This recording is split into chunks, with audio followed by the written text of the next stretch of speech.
1, 2, 3.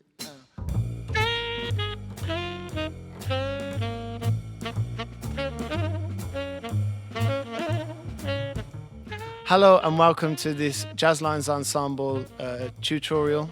My name is Xhosa. I'm a saxophonist and flautist, and I've been with the Jazzlines Ensemble since they started in 2012. Today I think I've probably got the hardest task of all the tutors. I'm supposed to be giving you a brief history of the blues. Now you'll have to excuse my notes. This is my roadmap because it's very easy when talking about the blues to get lost and confused and roundabouts in circles. So I'm going to try and take you from A to B. This is the question: what is the blues? Trying to explain what the blues is kind of like trying to explain lots of very difficult concepts like what is love, what is happiness, what is beauty, what is humor, what is despair. We can kind of talk about these things and skirt around them as a subject, but to actually describe what they feel like is a very, very difficult question. It's like trying to explain what sound is itself. We could talk about the physics of what makes sound forms, how they make us feel, what function they play. But to try and explain the totality of sound is very difficult. It's like trying to explain color, trying to explain blackness, trying to explain whiteness. The reason it's difficult is because this thing is very, very, very complex. Like us, it contains many opposites and many contradictions. Within the blues, we find tragedy, we find comedy, we find simplicity and we find complexity. We find the divine and we find the human. We find the heavenly and we find the earthly. We find the very mundane and the very profound. A couple of things we're going to come back to is the fact that we find within this structure ease and difficulty. We also find two key words: tension and resolution. Now, one of the best places to start when we're trying to learn about things is to look at our history books. In order to know where we are, we have to know where we've been coming from.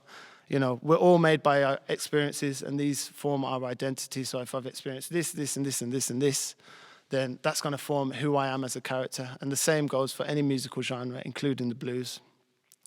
Often those who we're closest to, our family and our friends, have known us the longest, and they know lots about our character, lots about the things that we've been through, and have lots of shared experiences. So when I'm trying to get really close to this music, one thing that I'm trying to do is get very close to it and to understand as much as I can about its history, its development, and its identity.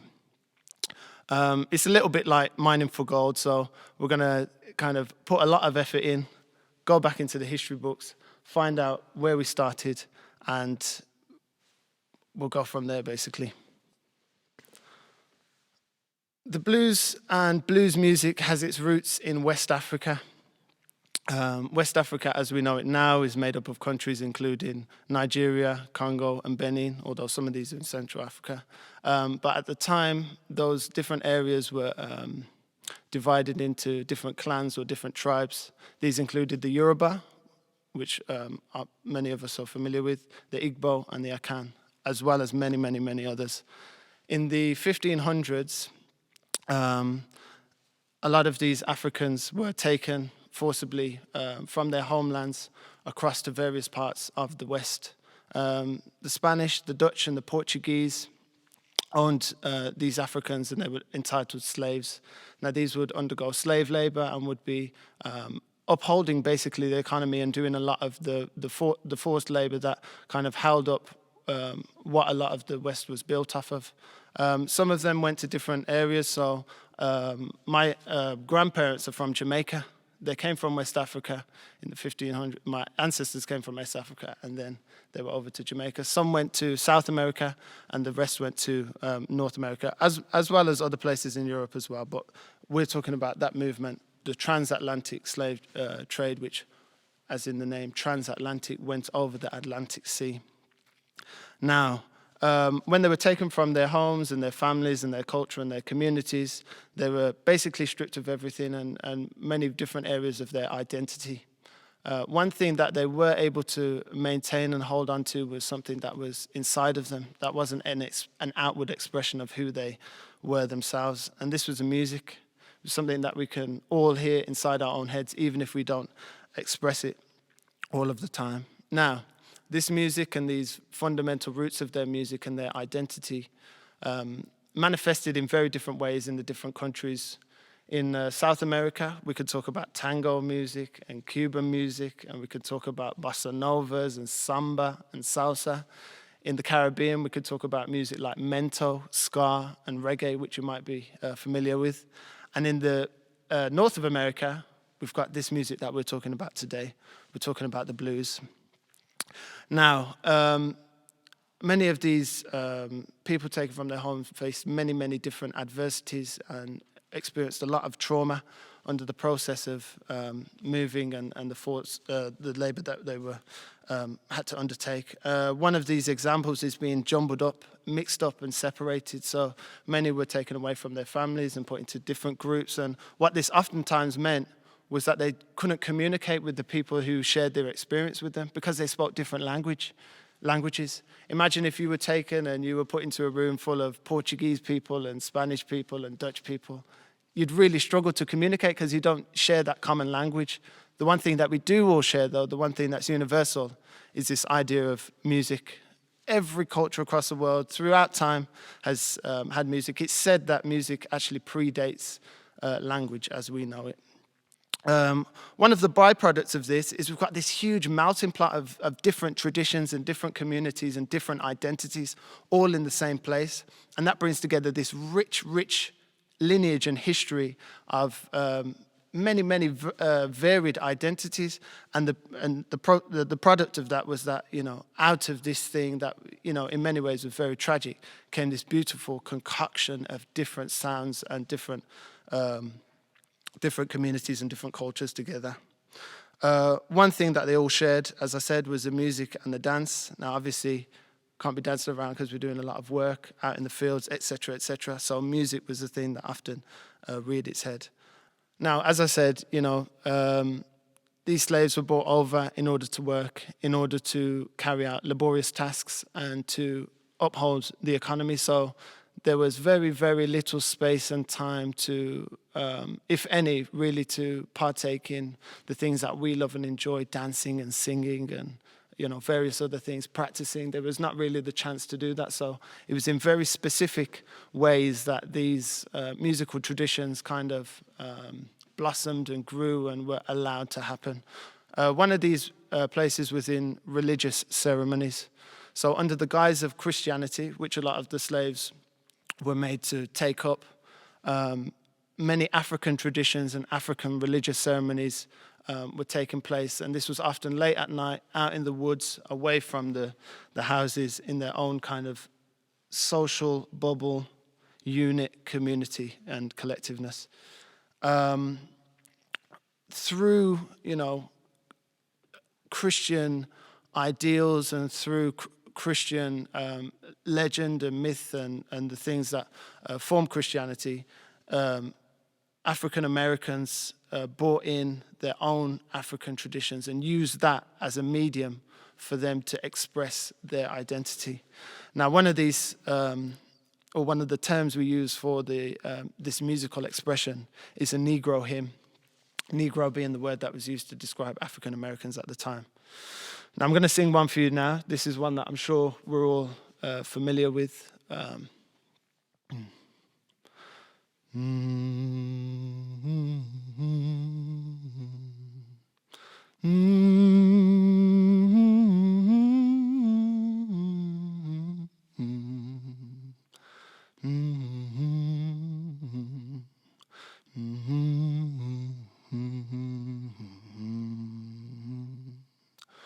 Wade in the water, wade in the water, children, wade in the water, 'cause God's gonna trouble the water.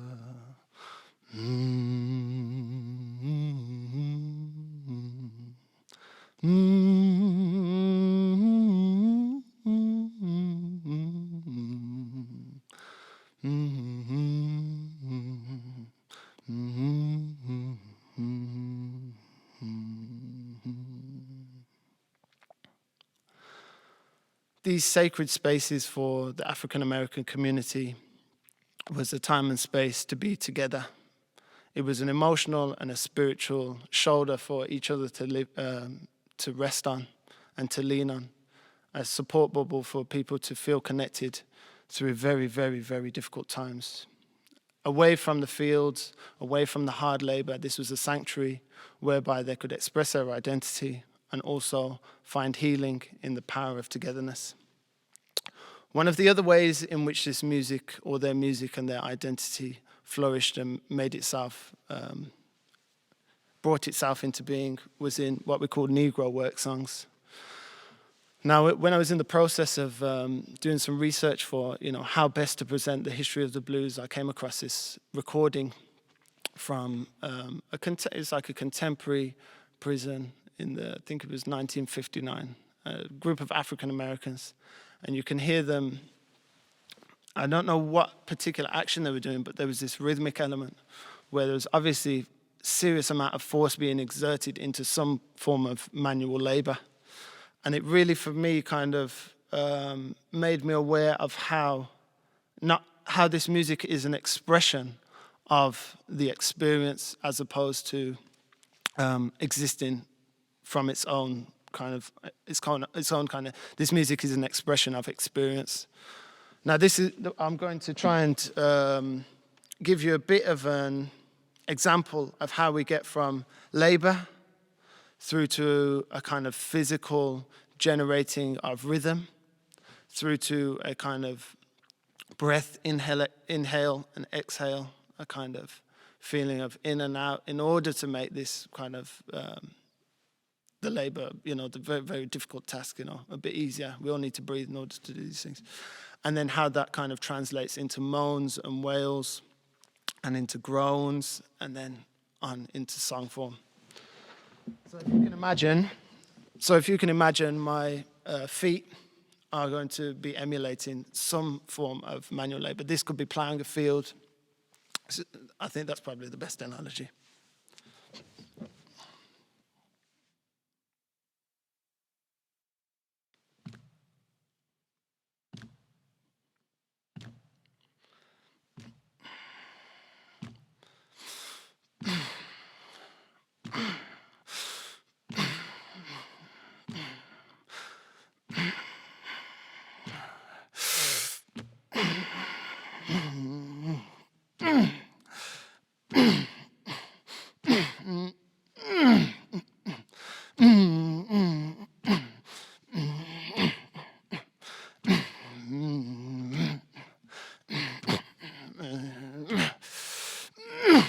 Early in the morning, early in the morning, early in the morning, working, early in the morning, to the day I die, working in the morning, working in the morning, to the day I die, feel like till sunset, early, working in the morning, working in the evening, working through the day, to the day I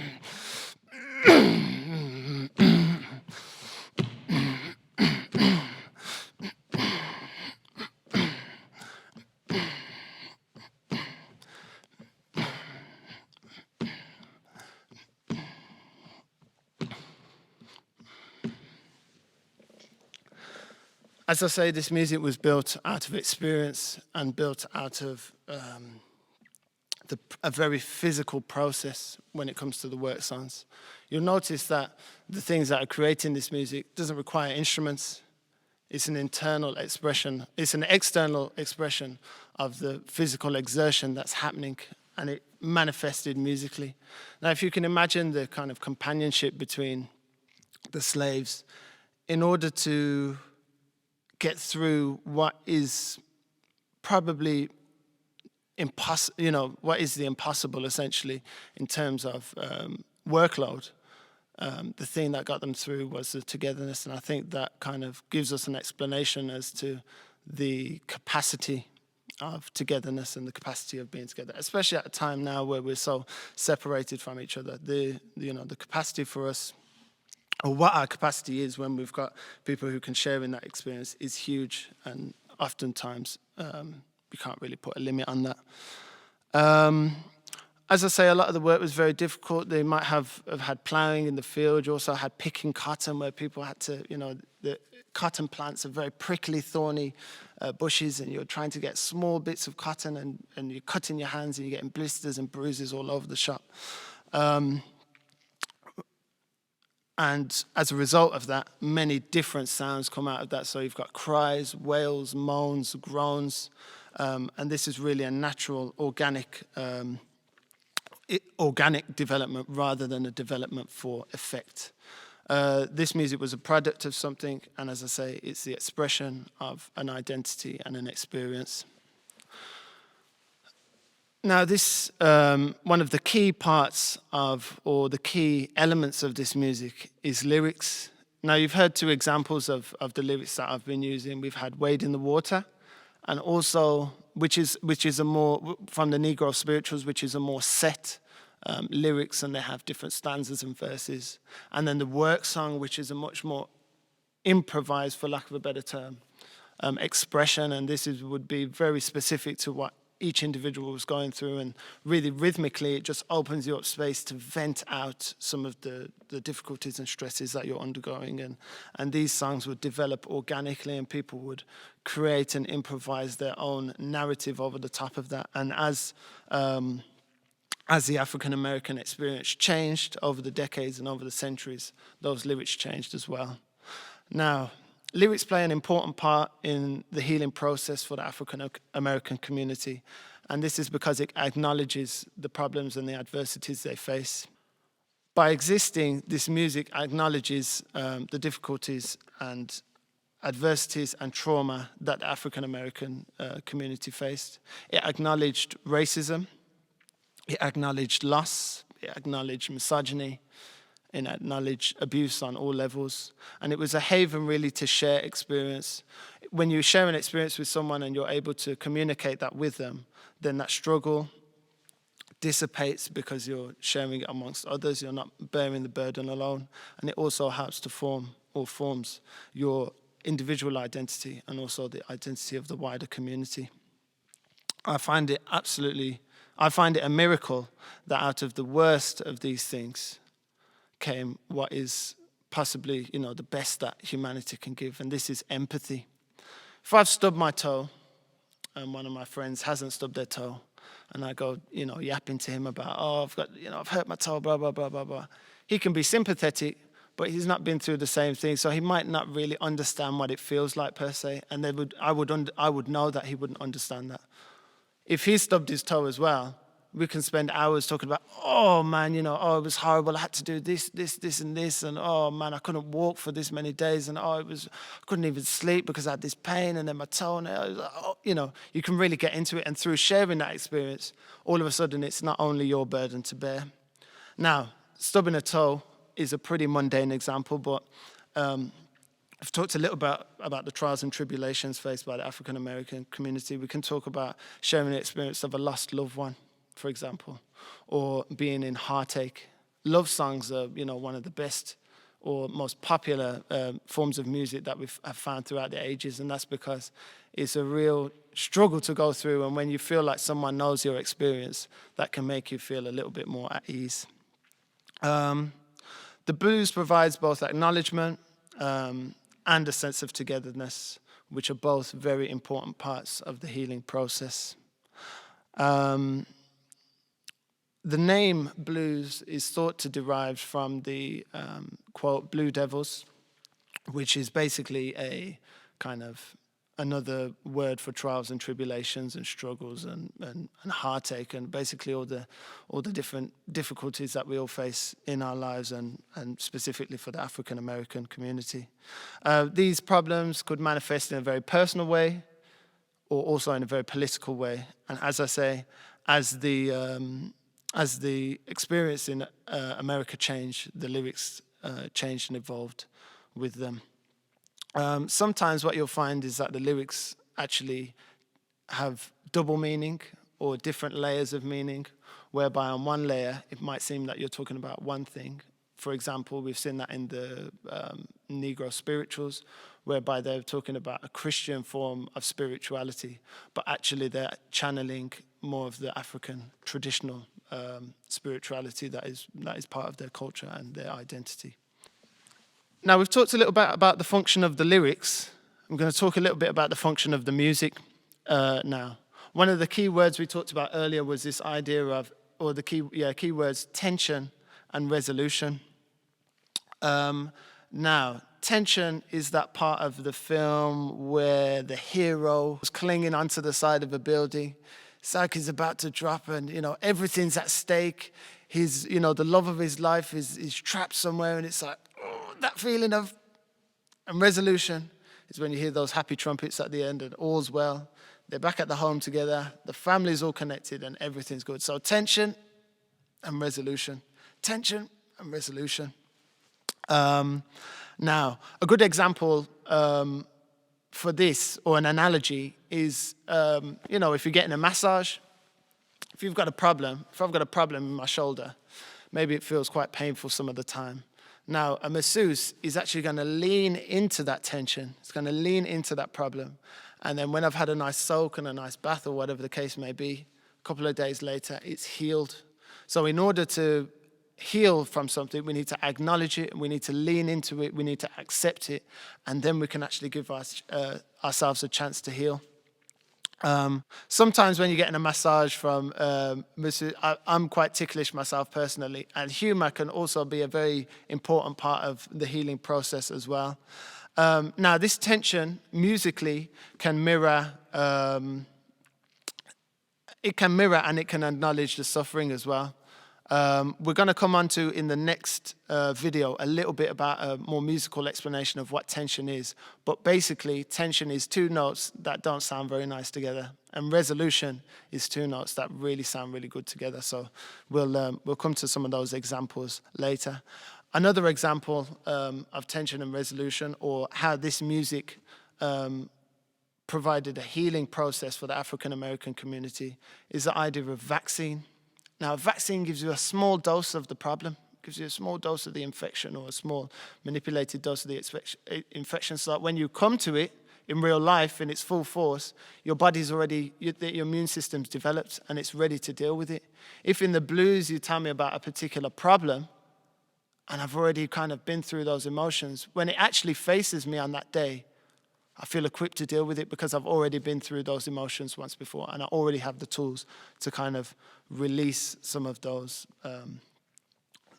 release some of that tension.